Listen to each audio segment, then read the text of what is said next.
नमस्कार, आप देख रहे हैं आज तक। आपके साथ मैं हूं अंजना ओम कश्यप। नफरत की डायरी, शीना के राज। जी हां, आज जो खुलासा हम करने जा रहे हैं उसे सुनकर देखकर आप हैरान रह जाएंगे। आज शीना खुद बोलेगी और रिश्तों में उलझी मर्डर मिस्ट्री को खुद सुलझाएगी। शीना हत्याकांड में मुंबई पुलिस सबूतों की तलाश में जुटी है, लेकिन अब जो खुलासा हुआ है उसने शीना और इंद्राणी के सारे राज बेपर्दा कर दिए हैं। शीना कागज के सफेद पन्नों पर ऐसा सच लिखकर चली गई है जिसमें एक मां के खिलाफ नफरत की इंतहा है। एक बेटी अपनी मां को डायन तक कह रही है तो पिता के प्रति उसका प्रेम भी झलक रहा है।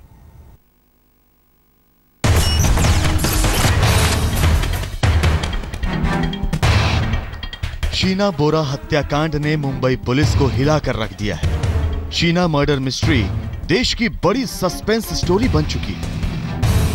9 दिन हो गए हैं, लेकिन पुलिस सबूतों के लिए अब भी हाथ पैर मार रही है। पुलिस शीना से ताल्लुक रखने वाले हर शख्स के साथ माथापच्ची कर रही है।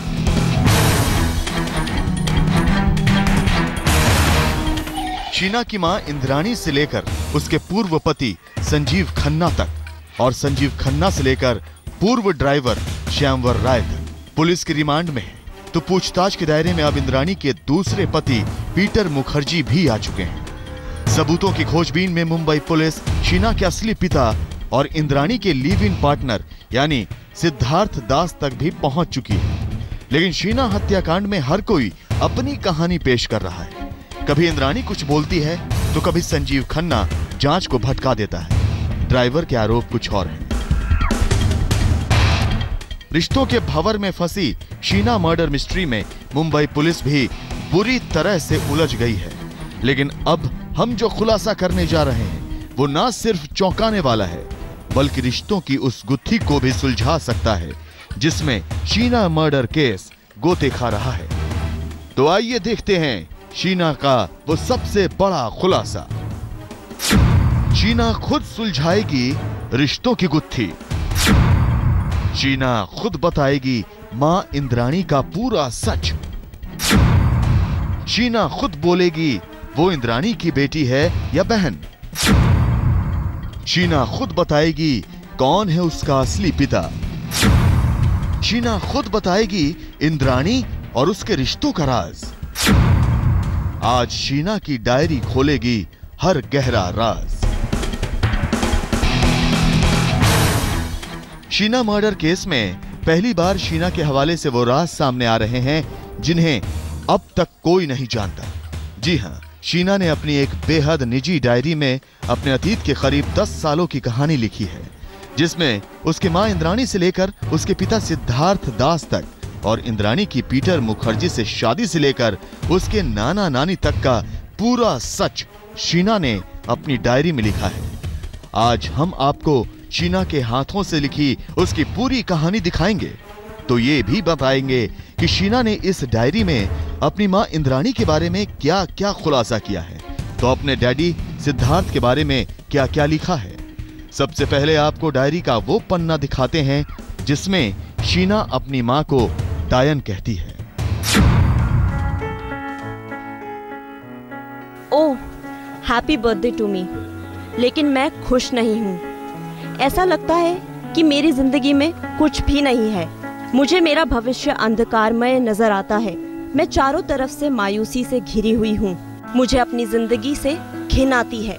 मैं अपनी माँ से नफरत करती हूँ। वो मेरी माँ नहीं बल्कि एक डायन है।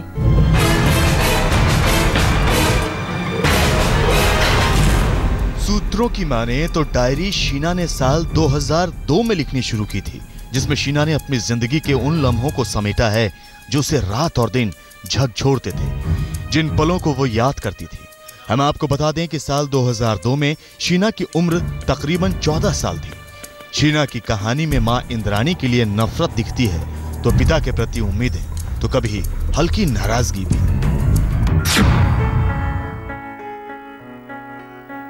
डैडी, मैं आपका खून हूँ और उन्हें ये भी पता है कि मैं आपके कितने करीब हूँ। मुझे आज भी वो दिन याद है जब उन्होंने आपके बारे में बुरा कहा। उन्होंने कहा कि आप भिखारी के बराबर हैं। जब मैंने इसका विरोध किया तो उन्होंने मुझे थप्पड़ मारा। तब मैं मुश्किल से 3री या 4थी क्लास में रही होंगी।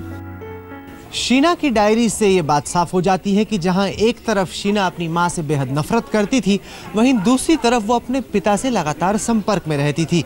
आज तक को दिए इंटरव्यू में सिद्धार्थ दास ने जताने की कोशिश की कि उनकी अपनी बेटी से बहुत कम ही बातचीत होती थी, लेकिन डायरी से ये साफ हो जाता है कि बेटी और बाप लगातार संपर्क में रहते थे। शीना की डायरी का पूरा सच सिर्फ ये नहीं है, बल्कि इस डायरी के खुलासे और भी हैं। हम आपको शीना की डायरी में लिखी इंद्राणी की पूरी कहानी दिखाएंगे, तो ये भी जानने की कोशिश करेंगे कि जिस डायरी में सिद्धार्थ दास को शीना डैडी कहकर बार बार जिक्र करती हैं और सिद्धार्थ के संपर्क में रहने की बात करती हैं, फिर सिद्धार्थ दास ने ये क्यों कहा कि उसकी शीना से एक बार बातचीत हुई थी जब वो 10वीं क्लास में थी, जबकि शीना ने डायरी लिखना 10वीं क्लास के बाद शुरू किया है। खुलासा अभी बाकी है। दिल्ली से राहुल कंवल के साथ आज तक ब्यूरो। सोचिए, कौन अपनी मां को डायन कह सकता है, लेकिन शीना की डायरी में तो यही लिखा है। इंद्राणी शीना को 3 साल की छोड़कर चली गई, लेकिन जब वो 14 साल की हुई तो मां के लिए नफरत का ज्वालामुखी फट पड़ा। शीना पीटर और इंद्राणी की शादी से कितना दुखी थी, डायरी में इसका भी खुलासा है। तो आइए आपको दिखाते हैं नफरत की उस डायरी के ये पन्ने। वो शीना जिसे इंद्राणी 3 साल की छोड़कर गुवाहाटी से चली आई थी, जो बचपन उसकी मां की गोद में गुजरता, ममता के आंचल में गुजरता, शीना का वो बचपन नाना नानी के हवाले हो गया। वक्त गुजरते गुजरते साल 2002 तक पहुंच गया। अब शीना बड़ी हो चुकी थी और उम्र के 14वें पड़ाव पर थी। गुवाहाटी के डिज्नीलैंड स्कूल में पढ़ाई कर रही शीना अपने अतीत के बारे में सोचने लगी थी। शीना के टीचर्स बताते थे कि वो बेहद खामोश रहने वाली लड़की थी, लेकिन पढ़ाई में बहुत होशियार थी। शायद उसने अपनी खामोशी को डायरी के पन्नों पर उतारना शुरू कर दिया था। 4 जुलाई 2002 को शीना अपनी डायरी में नाना नानी और मां इंद्राणी के बारे में जो लिखती है वो आपको दिखाते हैं। मैं ये अच्छी तरह जानती हूँ कि आपसे प्यार करने के चलते नाना नानी मुझे पसंद नहीं करते, और मम्मी के बारे में मैं क्या कहूँ। मुझे पता नहीं कि वो याद भी करती है कि नहीं। मैं उसे माँ के तौर पर याद भी नहीं करना चाहती। मैंने अभी माँ शब्द कहा और मैं इसे बदनसीबी समझती हूँ। कहा जाता है कि इन दिनों इंद्राणी और पीटर मुखर्जी का तगड़ा अफेयर चल रहा था और दोनों एक दूसरे को डेट भी करते थे। शीना की डायरी से यही खुलासा होता है कि वो अपनी मां इंद्राणी से नफरत करने लगी थी और डैडी सिद्धार्थ के नजदीक जा रही थी। 5 जुलाई 2002 को वो डायरी का अगला पन्ना लिखती है। लेकिन वो मेरी माँ है और दिल के किसी कोने में उसके लिए प्यार भी रहा। मैंने उसकी ममता को महसूस किया, लेकिन अब मैं उससे कोई संबंध नहीं रखना चाहती। डैडी, आप चिंता मत कीजिए, मैं आपसे बहुत प्यार करती हूँ और आपकी जगह कोई नहीं ले सकता। 2002 में ही इंद्राणी मुखर्जी ने टीवी की दुनिया की जानी मानी हस्ती यानी पीटर मुखर्जी यानी अपने बॉस से शादी कर ली थी। बताते हैं कि जब शीना ने इस शादी के बारे में अखबार में पढ़ा तो वो अपनी मां की फोटो देखकर रो पड़ी थी, और जब 11 फरवरी 2003 को उसका बर्थडे आया तो शीना ने इंद्राणी के खिलाफ अपनी सारी भड़ास डायरी में निकाल दी। ये एक मां से एक बेटी की नफरत की इंतहा थी। ओह, हैप्पी बर्थडे टू मी, लेकिन मैं खुश नहीं हूँ। ऐसा लगता है कि मेरी जिंदगी में कुछ भी नहीं है। मुझे मेरा भविष्य अंधकारमय नजर आता है। मैं चारों तरफ से मायूसी से घिरी हुई हूँ। मुझे अपनी जिंदगी से घिन आती है। मैं अपनी माँ से नफरत करती हूँ। वो मेरी माँ नहीं बल्कि एक डायन है। शीना अपनी डायरी में बार बार ये कहती है कि उसे अपनी मां इंद्राणी बिल्कुल पसंद नहीं। वो तो यहाँ तक कहती है कि मां उसके लिए एक अपशब्द के समान है। ये डायरी पढ़कर ये बात साफ हो जाती है कि मां बेटी की लड़ाई 2012 में शुरू नहीं हुई। दोनों के रिश्तों में खटास तो कम से कम 10 साल पहले ही आ चुकी थी। शीना के दिल में मां के लिए नफरत का ज्वालामुखी धधकने लगा था।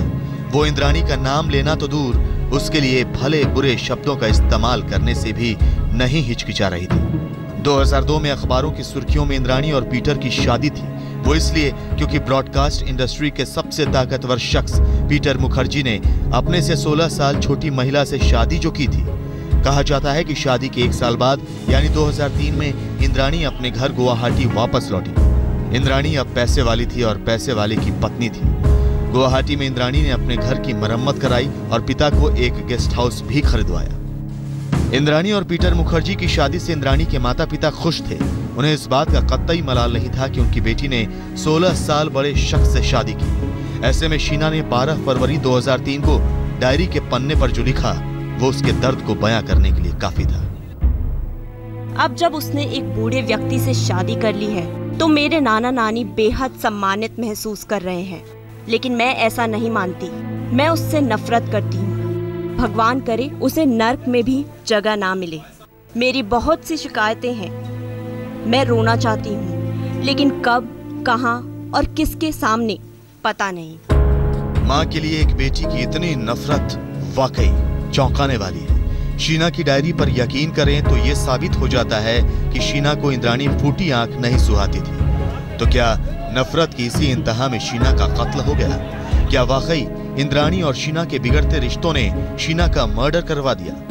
यही सच मुंबई पुलिस इंद्राणी से उगलवाने की कोशिश कर रही है, लेकिन सबूतों का इंतजार है। ऐसे में पुलिस के लिए शीना की डायरी सबसे बड़ा सबूत बन सकती है। दिल्ली से राहुल कंवल के साथ आज तक ब्यूरो। पिता सिद्धार्थ दास से शीना की नजदीकियों की पूरी कहानी ब्रेक के बाद आप देखते रहिए। सिद्धार्थ दास कहते हैं कि शीना जब 10वीं क्लास में थी तभी उनकी शीना से बातचीत हुई, लेकिन शीना की डायरी कुछ और कहती है। शीना पिता के साथ कितनी जुड़ी हुई है, उन यादों को इन शब्दों के जरिए देखिए।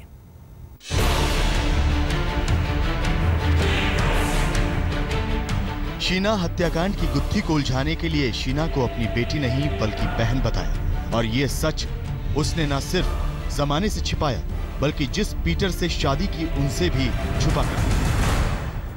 लेकिन रिश्तों की हकीकत खुली तो खुलासा यही हुआ कि शीना इंद्राणी की बेटी है। लेकिन पिता के नाम से पर्दा उस वक्त हटा जब खुद सिद्धार्थ दास मीडिया के सामने आए और ये सच भी कबूल कर लिया कि शीना और मिखाइल उनके ही बच्चे हैं। लेकिन एक बात जो सिद्धार्थ ने बताई वो ये कि शीना से उनकी एक बार बातचीत हुई थी जब वो 10वीं क्लास में थी। क्या आपने शीना से मुलाकात या बातचीत कभी की थी? कब की थी और क्या बातचीत हुई? वो जब क्लास 10 में थी तब हम बात हो मेरा फोन में बात हो फोन में बस एज यूजुअल। कैसा है आप कहाँ है, कैसे है आप? मैंने पूछा आप कैसा है? आप अच्छे है, बस ठीक है। नहीं, ग्रेजुअली थोड़ा पार्ट हो गया था क्योंकि देयर लाइफस्टाइल वाज डिफरेंट। लेकिन शीना की डायरी से जो राज बेपर्दा हो रही है वो यही है कि शीना अपने पिता के करीब रहना चाहती थी और लगातार सिद्धार्थ के संपर्क में भी थी। मैं आपको चिट्ठियां भेजना चाहती हूं, लेकिन मेरे पास लिफाफे नहीं और ना ही मुझे ये पता है कि ये लिफाफे मिलेंगे कहाँ। मैं नाना नानी से लिफाफे लाने को भी नहीं कह सकती क्योंकि मैं ये जानती हूँ कि उन्हें ये बिल्कुल पसंद नहीं कि मैं आपको चिट्ठी लिखूं। लेकिन मुझे आपको बहुत कुछ लिखना है। मैं आपको बहुत मिस करती हूँ डैडी। मुझे ये भी पता है कि आप भी मुझे बहुत प्यार करते हो। शीना की डायरी में लिखे शब्दों पर यकीन करें तो ये भी साबित होता है कि न सिर्फ इंद्राणी सिद्धार्थ को छोड़कर जा चुकी थी बल्कि इंद्राणी के माता पिता भी शायद सिद्धार्थ और इंद्राणी के रिश्तों से खुश नहीं थे। वो सिद्धार्थ को बिल्कुल भी पसंद नहीं करते थे। 6 जुलाई 2002 को शीना अपनी डायरी में इसका खुलासा भी कर दिया। डैडी, मैं आपका खून हूँ और उन्हें ये भी पता है कि मैं आपके कितना करीब हूँ। मुझे आज भी वो दिन याद है जब उन्होंने आपके बारे में बुरा कहा। उन्होंने कहा कि आप भिखारी के बराबर हैं। जब मैंने इसका विरोध किया तो उन्होंने मुझे थप्पड़ मारा। तब मैं मुश्किल से 3री या 4थी क्लास में ही रही होंगी। शीना की डायरी इस बात की भी तस्दीक करती है कि शीना अपनी डैडी से हर छोटी बड़ी बात शेयर करती थी, चाहे वो पढ़ाई लिखाई की हो या फिर घूमने फिरने की। वो अपने डैडी को खुशी में भी याद करती थी और उस वक्त भी जब उसका मन उचटता था। प्यारे डैडी, आप कैसे हैं? उम्मीद है अच्छे होंगे। मैं यहाँ ठीक हूँ। डैडी, आपके लिए खबर है। मेरी HSCL की परीक्षा खत्म हो गई है। अब मुझे पढ़ाई नहीं करनी होगी। अब राहत महसूस कर रही हूँ। आपका भेजा हुआ 1 साल का कार्ड मिला। मुझे माफ कर दीजिएगा। पिछले कई महीनों से मैं आपको कोई खत नहीं लिख सकी। अभी मार्च में ही मेरी परीक्षाएं खत्म हुई हैं, लेकिन मैं आपसे बहुत गुस्सा हूँ। आपने मुझे कोई फोन क्यों नहीं किया? कम उम्र में भी शीना एक बेहद गंभीर लड़की थी। 10वीं क्लास में ही वो अपने पिता को बिजनेस के बारे में सलाह देने लगी थी। दुनिया को लगता था कि शीना के पिता के बस की कुछ नहीं, लेकिन बेटी की नजरों में तो बाप एक हीरो था। अब सवाल ये कि सिद्धार्थ दास शीना से अपने संपर्क को छिपाने की कोशिश क्यों कर रहे थे? शीना अपने डैडी सिद्धार्थ को बार बार मिस भी करती थी। डायरी से यही खुलासा होता है कि उस वक्त वो रूठ जाती थी जब उसके डैडी उसे कोई संदेश या फोन नहीं करते थे। अगर डायरी में लिखा हुआ सब सच है तो सिद्धार्थ ने शीना की इतनी बातों का खुलासा क्यों नहीं किया? क्यों वो शीना के पिता होने पर मुहर लगाकर उनके और शीना के बीच की बातचीत से किनारा कर दिया? कैसे मिलती थी शीना को खुशी, दिखाएंगे एक ब्रेक के बाद। आप देख, शीना के बचपन की यादें भी डायरी में है। शीना अपने दोस्तों के उन तमाम लम्हों को डायरी में लिख कर चली गई है, जब जब उसे खुशी मिली और वो फूली नहीं समाई। रायगढ़ के जंगलों से मुंबई पुलिस हड्डियां बटोर कर ला रही है। शीना हत्याकांड का पूरा सच उजागर करने में लगी है। लेकिन शीना कभी हंसती खेलती थी, अपने बचपन की कहानियां अपनी डायरी में उतारती थी। स्कूल से लेकर दोस्तों के बीच कैसे उसका वक्त गुजर जाता था पता ही नहीं चलता था। छोटी छोटी खुशियों में वो अपना दिल बहला लेती थी। आपको 6 फरवरी 2003 की वो कहानी सुनाते हैं जब शीना ने अपनी डायरी में अपनी हंसी के लम्हों को बयां किया था। आज सरस्वती आ रहा है। आज मैंने नानी की दी हुई पीली साड़ी पहनी। कसम से मैं बहुत अच्छी लग रही थी। संजना और प्रणरवि साड़ी पहनकर आई थी, जबकि प्राण ने हरी साड़ी पहनी थी। हम स्कूल गए और मटर के छिलके उतारकर उसके दाने निकाले। मेरी धृति से लड़ाई भी हुई, अच्छी खासी लड़ाई, लेकिन ढुशुम ढुशुम वाली नहीं। अब शीना यादों में है। उसकी माँ उसके कत्ल के आरोप में सलाखों के पीछे। आखिर शीना को किसने मारा? पुलिस शीना मर्डर मिस्ट्री से पर्दा उठाने में लगी है। आज तक ब्यूरो। इसी के साथ इस विशेष पेशकश में इतना ही, लेकिन देश दुनिया की बाकी खबरों के लिए आप देखते रहिए आज तक।